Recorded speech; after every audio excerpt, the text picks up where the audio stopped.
Hey guys, welcome back to Andy's Dinosaur Reviews, and we have a long-awaited review today, something I, along with many people, are very excited about, and this is the very first wave of the Amber collection from Mattel.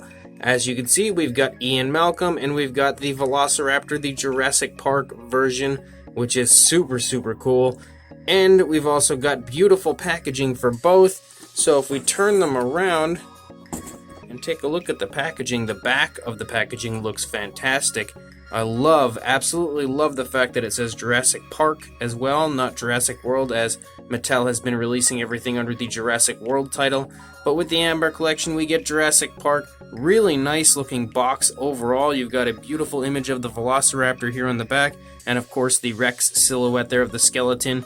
That is the long trademark of Jurassic Park. And then you've got a little bit of information down here on the Velociraptor itself. Really nice looking packaging everywhere that I can see. And over here on the side, look at that beautiful Jurassic Park logo there. So that is the Velociraptor. As far as Ian goes, we've got the very cool Amber on the side here, the image of the Amber with the mosquito, which is obviously why we have these dinosaurs in the first place. And then you've got the Amber collection, the Jurassic Park logo there again, along with a nice image of Ian Malcolm's smiling face, and then of course the name Jurassic Park and some information down there on Ian himself. I really love the box art for this. These boxes are fantastic, and I'm super excited to get these open. So let's go ahead and break them open right now. So there they are out of the packaging, and I can tell you straight away that I am honestly flabbergasted at how beautiful these figures are. Of course, Ian looks really nice specifically, but man, that Velociraptor is just easily the best Velociraptor that has ever been released by Mattel. There is no doubt in my mind that thing is just an absolute work of art, that is for sure. So I'm too excited to show these to you guys, so let's go ahead and get a closer look at them right now. So starting with Ian, you can definitely see that he really does have a very nice, very good looking likeness to Jeff Goldblum and Ian Malcolm in the film. The hair has some very nice sculpt and detail, but specifically I think the face definitely looks very good. You can see the eyes there staring back at you behind the glasses. You can also see some of the articulation in Ian right there. As you move down the body, you can see that he's got that necklace on. Very nice coloration as far as the skin coloration of Ian, also with the outfit really nicely. Everything appears to be painted quite beautifully. You can see that the belt buckle also looks really good, and there's lots of wrinkling going on in the shirt and everything, really making it look quite realistic. He also has the ring on there. His watch on the other side, look how incredibly well painted, if I can get it to focus. Look at that. Look how incredibly well painted that watch is.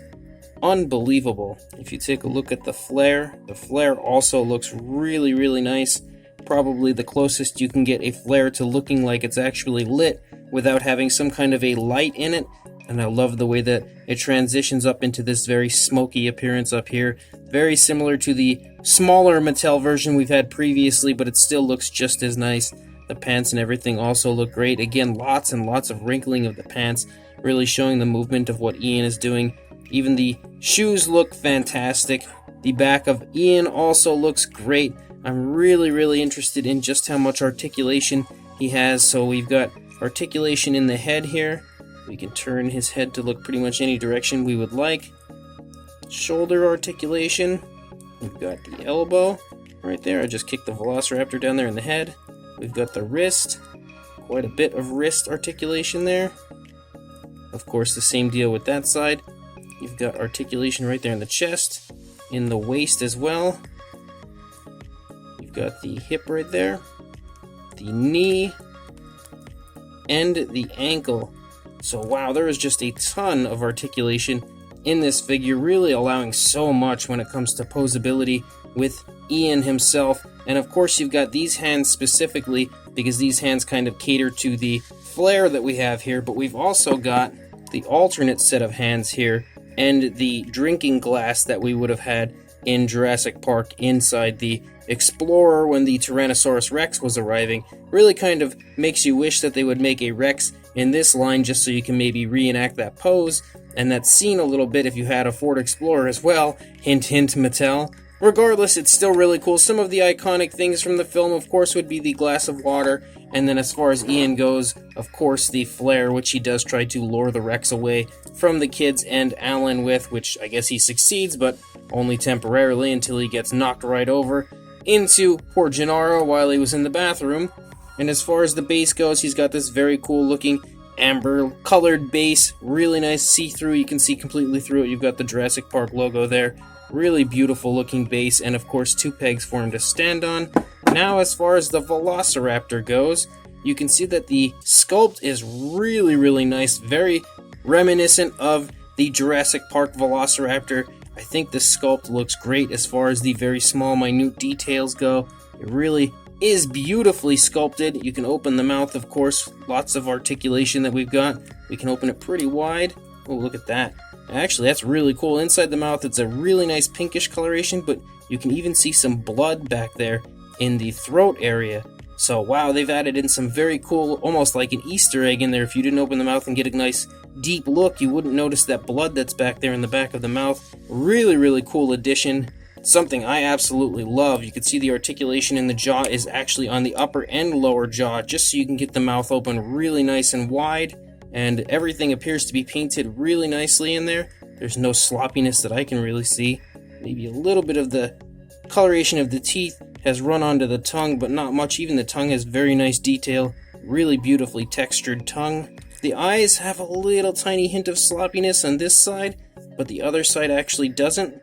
Looks really nice. I don't think the shade of green for the eye is perfect compared to what you did see in the film, but it's definitely close enough. I think the paint application on this is fantastic. As far as all the many variations of brown and everything, and this almost like a greenish brown that you see here, I think they just totally nailed the paint application of what you see on the Velociraptor in Jurassic Park really quite nicely. As far as a figure like this goes, I've always wondered what it would be like if NECA made Jurassic Park figures, and that's kind of what these would be. Really awesome. These are beyond exceeding my expectations, that's for sure. Mattel is doing an incredible job when it comes to this Amber collection, and I am really looking forward to all of the other figures coming out from them in the very near future. You can see that the sculpt and detail of the arm is really nice as you run down the length of the arm. Beautifully sculpted hands. They look perfect for a Jurassic Park Velociraptor. You've got very nice scaling and wrinkling of the skin as you run down the neck.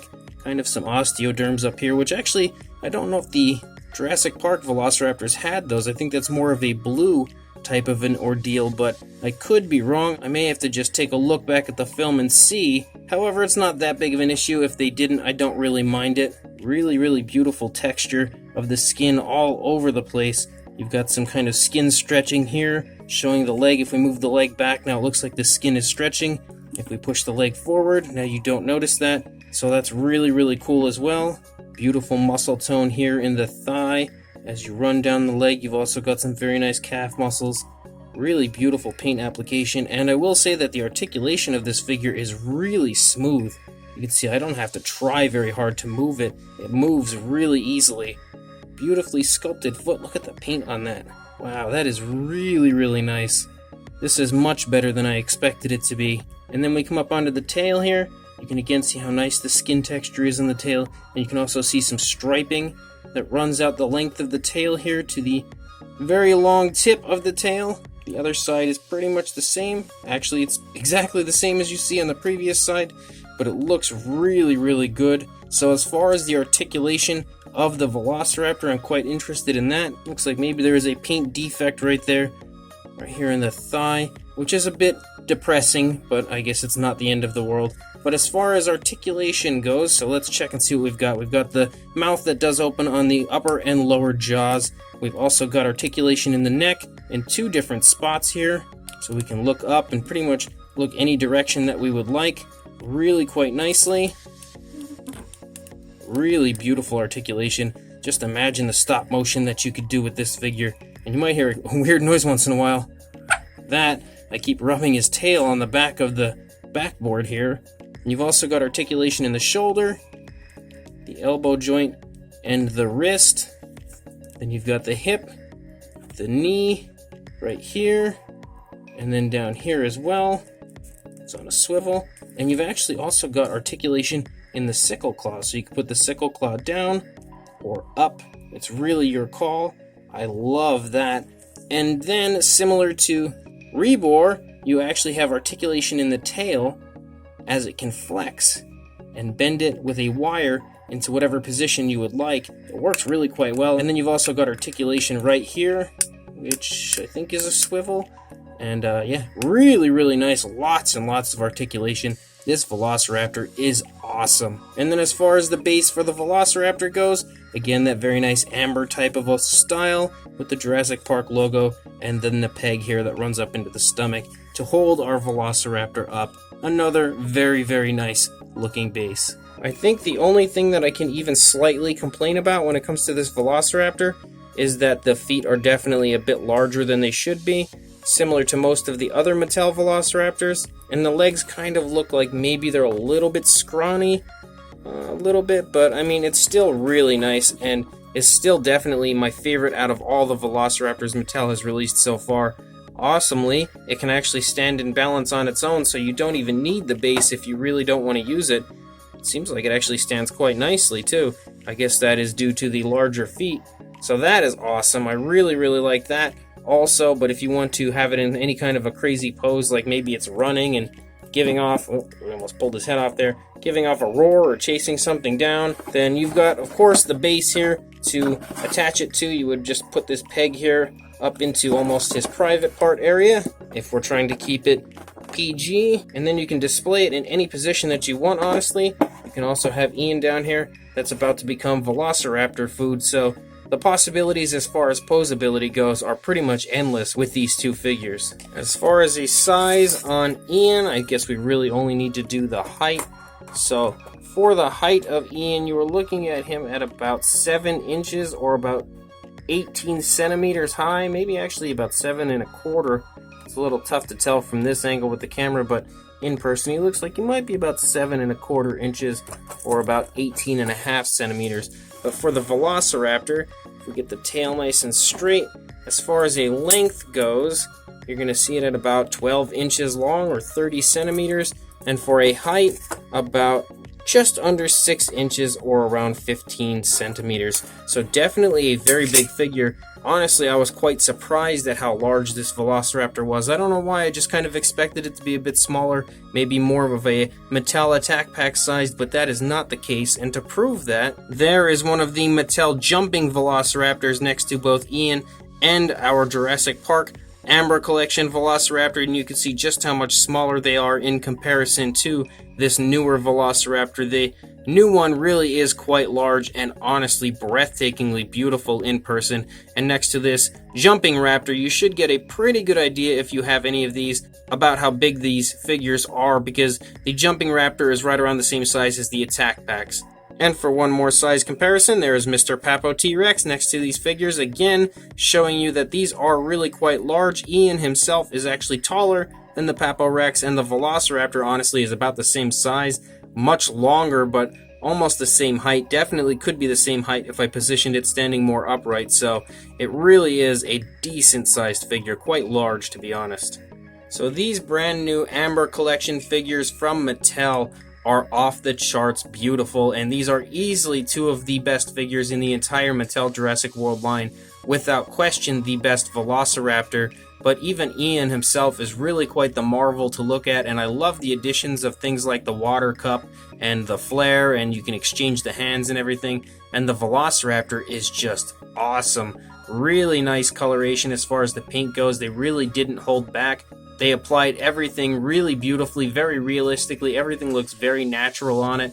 Really perfectly applied, in my opinion. Again, the tone as far as the green in the eye is not perfect, I think, to what you saw in the film, but it's definitely close enough. The sculpt of the Velociraptor is fantastic. It really looks great. And I think they hit all the key areas when it comes to the minute details, the sculpt and everything as far as the scales and everything goes. Even showing the movement within the Velociraptor, it all looks fantastic. And as I said before, Ian just looks great altogether as well. So these two figures are beautiful, and I am beyond words excited about this line and where it'll go in the future. I can't wait to see the Owen and blue combo that hopefully will be released soon. We know we are going to be getting a Dilophosaurus and Nedry next year, and I had seen some concept art about a Lost World style figure as far as the Velociraptor goes, so hopefully we'll continue with this line, get lots and lots more figures, and hopefully we'll get all of the Velociraptors in general. We also know that we are getting a Charlie, but I would love to see some Jurassic Park 3 Velociraptors made along with the Lost World one, so keep our fingers crossed that we get many more figures in this line, but these two specifically are fantastic. So if you want to pick these up, I will link you to either GameStop or Amazon, where I do know that they are actually up for pre-order on Amazon, but you can actually order them currently on GameStop, and I do believe they'll ship right away. That's where I purchased mine, so again, check the description, go buy these awesome figures, but before you do that, don't forget to please like, comment, subscribe, hit the bell to be notified of any future videos, and I will see you in the next review. Thanks for watching.